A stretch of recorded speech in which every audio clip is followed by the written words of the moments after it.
Hello दोस्तों, नमस्कार, सत श्री अकाल, आदाब। आप लोगों का हमारे यूट्यूब चैनल डायमंड गुरु 123 में स्वागत है।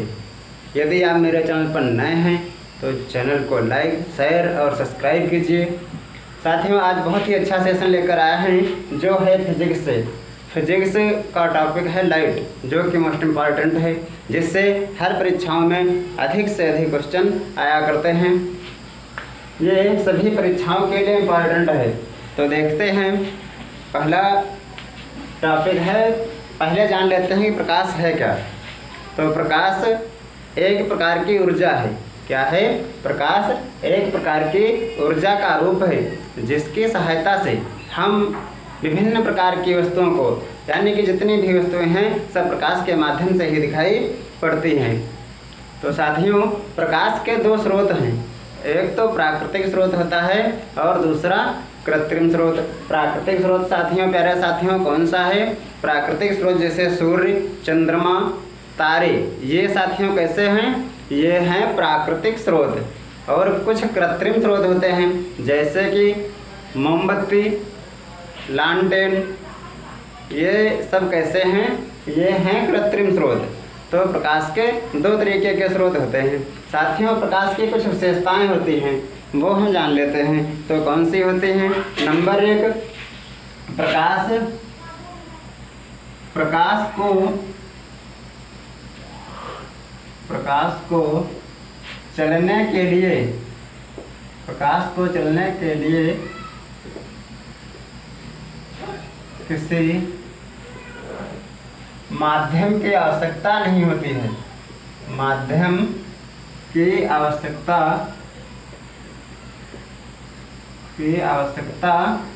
नहीं होती है। तो साथियों, प्रकाश को चलने के लिए किसी माध्यम की आवश्यकता नहीं होती है। साथियों, माध्यम क्या होता है? जैसे कि हवा, द्रव, ये सब क्या हैं? ये कोई न कोई माध्यम है। जैसे गैस, मतलब कुछ भी ना हो, बिल्कुल खाली स्थान हो, प्रकाश तब भी गमन कर सकता है, प्रकाश का संचरण हो सकता है। उसी तरह नंबर दो, प्रकाश की दूसरी विशेषता क्या है? प्रकाश सदैव एक सीधी रेखा में चलता है, ना कि टेढ़ा मेढ़ा। तो इसे हम समझते हैं कैसे चलता है। जैसे साथियों देखिएगा, ये एक हम नलिका बनाते हैं। क्या बनाते हैं? ये हमने एक नलिका बनाई। क्या बनी? ये एक नलिका बनी। अब आपसे कहा जाए कि आप यहाँ से जो है टार्च का फोकस लगाइए। क्या करिए?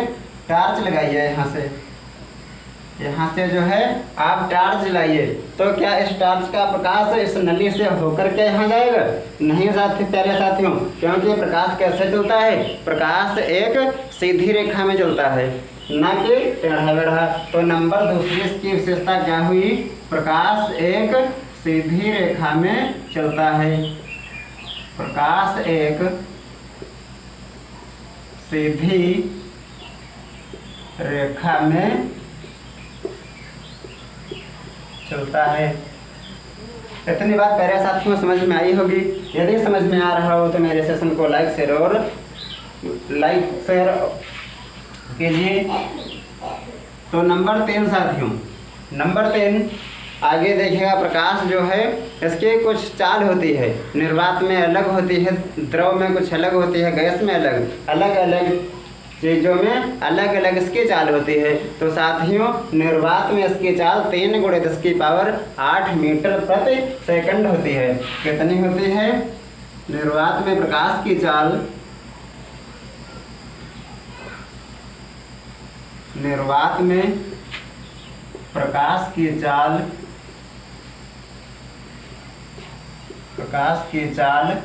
3 × 10⁸ मीटर प्रति सेकंड होती है। कितने प्यारे साथियों होती है? 3 × 10⁸ मीटर प्रति सेकंड होती है। तो साथियों, ये हुआ तीसरी प्रकाश की विशेषता। अब नंबर 4 देखते हैं। नंबर 4 क्या है इसका? प्रकाश जो है विद्युत चुंबकीय तरंगों के रूप में संचरित होता है। कैसे? प्रकाश कैसे चलता है? तरंगों के माध्यम से चलता है। प्रकाश जो है विद्युत चुंबकीय तरंगों के माध्यम से चलता है। प्रकाश विद्युत चुम्बकीय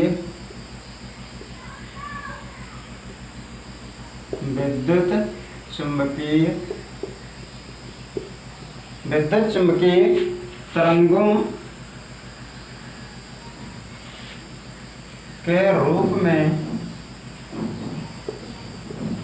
के रूप में संचरित होता है। तो प्यारे साथियों, प्रकाश कैसे चलता है? प्रकाश विद्युत चुम्बकीय तरंगों के रूप में संचरित होता है। नंबर 5 साथियों क्या है? प्रकाश स्वयं तो दिखाई पड़ता है, लेकिन प्रकाश को हम देख नहीं सकते हैं। प्रकाश के माध्यम से सारी वस्तुएं दिखाई तो पड़ती हैं, लेकिन प्रकाश को आप देख नहीं सकते। तो प्रकाश, और नंबर 6 फिर है साथियों, प्रकाश की तरंगदैर्घ्य। अब बात करते हैं प्रकाश की तरंगदैर्घ्य की। तो प्रकाश की तरंगदैर्घ्य 4500 एंगस्ट्रॉम से 7800 एंगस्ट्रॉम तक होती है। कितनी होती है साथियों? प्रकाश की तरंगदैर्घ्य 3900 एंगस्ट्रॉम से 7800 एंगस्ट्रॉम तक होती है। 7800 एंगस्ट्रॉम तक होती है। इतने पॉइंट साथियों समझ में आए होंगे, आशा करता हूँ। साथ है फिर साथियों नंबर 6 मोस्ट इम्पॉर्टेंट, प्रकाश जो है जब किसी पालिशदार या चिकनी सतह पर पड़ता है तो क्या होता है? इसका परावर्तन होता है। तो प्रकाश नंबर 6 इसका क्या हुआ? जब प्रकाश की किरण किसी चमकीली सतह पर पड़ती है तो उसका परावर्तन होता है। जब प्रकाश चमकीली सतह पर पड़ता है, चमकीली सतह पर पड़ता है तो उसका परावर्तन होता है। क्या होता है साथियों? उसका परावर्तन होता है। परावर्तन। तो साथियों जब प्रकाश किसी चमकीली सतह पर पड़ता है तो उसका क्या होता है? परावर्तन होता है। नंबर 7 साथियों, जब प्रकाश किसी एक माध्यम से दूसरे माध्यम में जाता है, यानी कि जैसे निर्वात से द्रव में जाए, या निर्वात से गैस में जाए, या गैस से निर्वात को जाए, यानी कि जब प्रकाश एक माध्यम से किसी एक माध्यम से दूसरे माध्यम को जाता है तो उसका क्या होता है साथियों? उसका तब अपवर्तन होता है। ये साथियों अपवर्तन और परावर्तन में अंतर है, जो हम आगे भी पढ़ेंगे। तो प्रकाश जब एक माध्यम से दूसरे माध्यम में जाता है, जैसे कि ये माध्यम है, ये ऊपर क्या है? यहाँ सब क्या है? यहाँ सब है खाली, ये है कांच। सब इसमें क्या रखा है? ये सब कांच है साथियों। ये यहाँ पे क्या रखा है? कांच है। इधर नीचे क्या है? वायु है। जब कांच से कोई प्रकाश की किरण कहाँ जाएगी? खाली स्थान को वायु में जाएगी तो क्या होगी साथियों? उसका अपवर्तन होगा, यानी कि अपने मार्ग से विचलित हो जाएंगे। आगे भी विस्तार से पढ़ेंगे साथियों, तब तक के लिए इतना ही। अब आगे देखते हैं। अब प्रकाश का परावर्तन देखते हैं। क्या? प्रकाश का परावर्तन, जो कि इम्पोर्टेंट साथियों है, और हेडिंग लगा लीजिएगा, प्रकाश का परावर्तन, रिफ्लेक्शन ऑफ लाइट। साथ में नोट्स बनाते चलिए ताकि अच्छे से समझ में आ जाए। तो अब समझते हैं प्रकाश का परावर्तन। हेडिंग लगा लीजिए, reflection of light. Reflection of light, प्रकाश का परावर्तन। प्रकाश का परावर्तन। साथियों समझते हैं परावर्तन होता क्या है। प्रकाश का परावर्तन, ये परावर्तन है क्या? तो साथियों परावर्तन का मतलब होता है लौटना। परावर्तन का सीधा मतलब क्या होता है कि लौटना। जैसे कि एक आप छोटी सी गेंद लें और ऐसे दीवार पर मारें तो वह पुनः बैक होती है, वापस होती क्या नहीं होती है? तो जब बैक होती है तो कहाँ बैक होती है, दीवार के पार थोड़ी ना चली जाती है, कहाँ रहती है, वो इधर ही बैक होती है।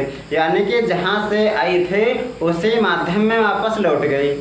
कहाँ लौट गई, जिधर से आई थी वहीं लौट गई, उसी माध्यम को लौट आई।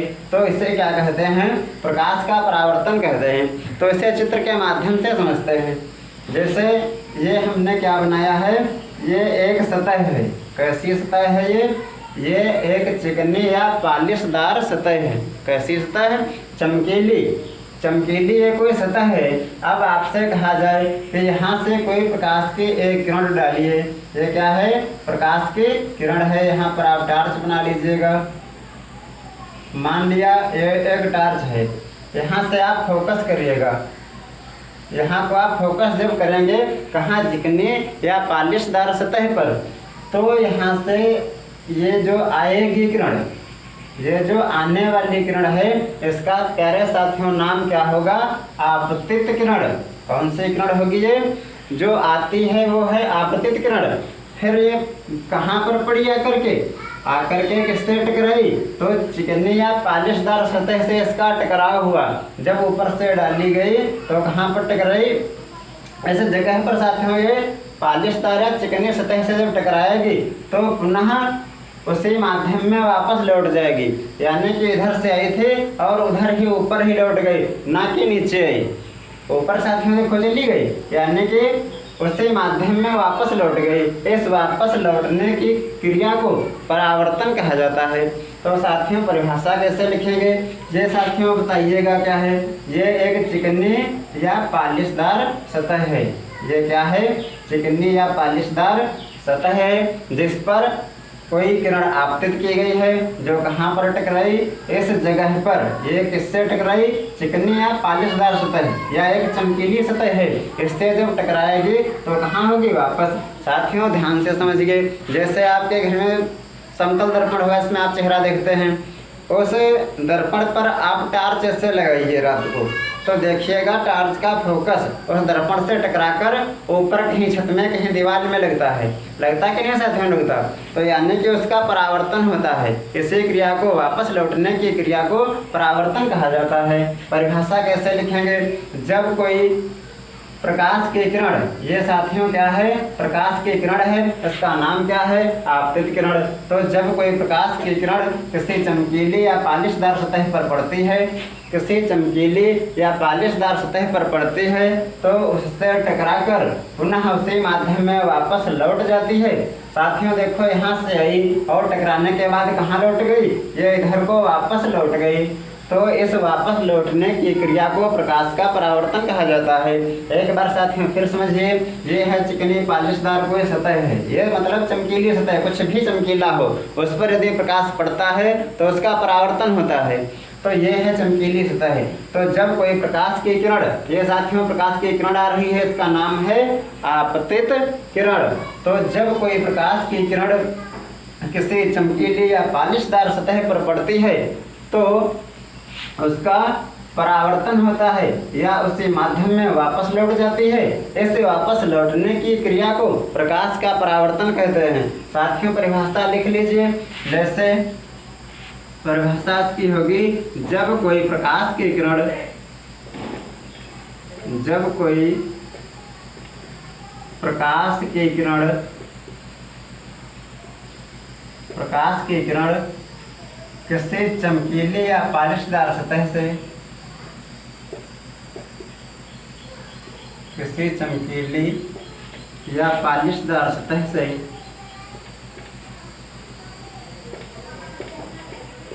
या पॉलिशदार सतह से टकराती है तो वह पुनः उसी माध्यम में वापस लौट जाती है। पुनः उसी माध्यम में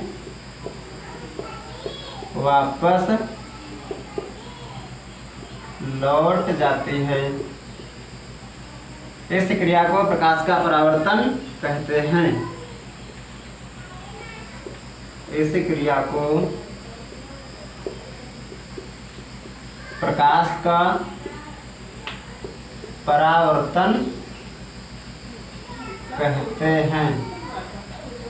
इस क्रिया को प्रकाश का परावर्तन कहते हैं। तो साथियों, जब कोई प्रकाश की किरण किसी चमकीली या पालिशदार सतह से टकराती है तो वह पुनः उसी माध्यम में, कहाँ साथियों, उसी माध्यम में वापस लौट जाती है। इस क्रिया को प्रकाश का परावर्तन कहते हैं। तो साथियों, अब परावर्तन के कुछ नियम होते हैं। इसके 2 नियम हैं, वो बार बार परीक्षाओं में पूछे जाते हैं। तो पहला नियम क्या है? ये साथियों कौन सी किरण है समझ लीजिएगा पहले। ये है आपतित किरण। ये साथियों जहाँ पर दोनों किरण टकरा कर वापस हुई हैं उसी जगह पर ऊपर से एक अभिलंब डाला गया है। इस पे क्या डाला गया? अभिलंब डाला गया। इस अभिलंब और आपतित किरण के बीच में जो ये कोण बना है इसे साथियों कहा जाता है आपतन कोण। कौन सा कोण? आपतन कोण। ये साथियों अभिलंब और आपतित किरण के बीच में ये जो कोण बन रहा है इसे क्या कहा जाता है? आपतन कोण। और साथियों अभिलंब और ये परावर्तित किरण, इधर जो किरण ये जा रही है ये कौन सी किरण है? लौटने वाली किरण को इधर से आई है, इधर टकराकर लौट गई, तो लौटने वाली किरण को परावर्तित किरण कहते हैं। तो परावर्तित किरण और अभिलंब के बीच ये जो कोण साथियों बन रहा है इसे क्या कहते हैं? तो परावर्तन कोण कहते हैं। परावर्तन कोण कहते हैं। इसे R से प्रदर्शित किया जाता है और इसे आपतन कोण को I से। किससे साथियों? परावर्तन कोण को R से और आपतन कोण को I से। तो साथियों अब इसका नियम कैसे लिखा जाएगा? पहला नियम इसका साथियों यही है। पहला नियम साथियों इसका क्या है? तो पहला नियम है कि आपतन कोण और ये परावर्तन कोण सदैव क्या होते हैं? बराबर होते हैं। जैसे ये 40 अंश का कोण है, ये कितने का है? ये है 40 अंश का कोण। कितने का है? 40 अंश का है। तो साथियों इधर वाला भी कितने का होगा? 40 ही अंश का होगा, क्योंकि ये दोनों कोण आपतन कोण और परावर्तन कोण सदैव आपस में कैसे होते हैं? ये बराबर होते हैं। तो इसलिए साथियों इसका पहला नियम यही है कि आपतन कोण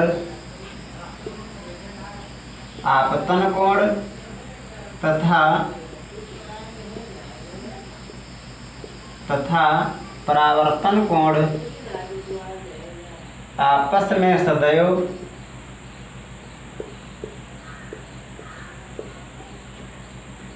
में सदैव बराबर होते हैं। बराबर कैसे होते हैं साथियों? आपतन कोण तथा परावर्तन कोण आपस में सदैव बराबर होते हैं। नंबर 2 साथियों, अब दूसरा नियम इसका क्या है? दूसरा नियम साथियों समझ लीजिए, थोड़ा टफ है। ये जो आपतित किरण है और इधर ये परावर्तित किरण है, ये साथियों प्यारे साथियों क्या है? ये है अभिलंब। तीनों कहाँ पर मिल रहे हैं? इस एक ही सेंटर, इस बिंदु पर मिल रहे हैं। किस बिंदु पर? ये एक ही जगह पर मिल रहे हैं। इस बिंदु को क्या कहा जाता है? इसे कहते हैं आपतन बिंदु। ये कौन सा साथियों बिंदु है? इसे कहते हैं आपतन बिंदु। कौन सा बिंदु हुआ? आपतन बिंदु। तो साथियों दूसरा नियम इसका ही है कि आपतित किरण, परावर्तित किरण, अभिलंब तीनों एक ही तल पर आपतन बिंदु पर मिलते हैं। तो इसका दूसरा नियम क्या हुआ कि आपतित किरण,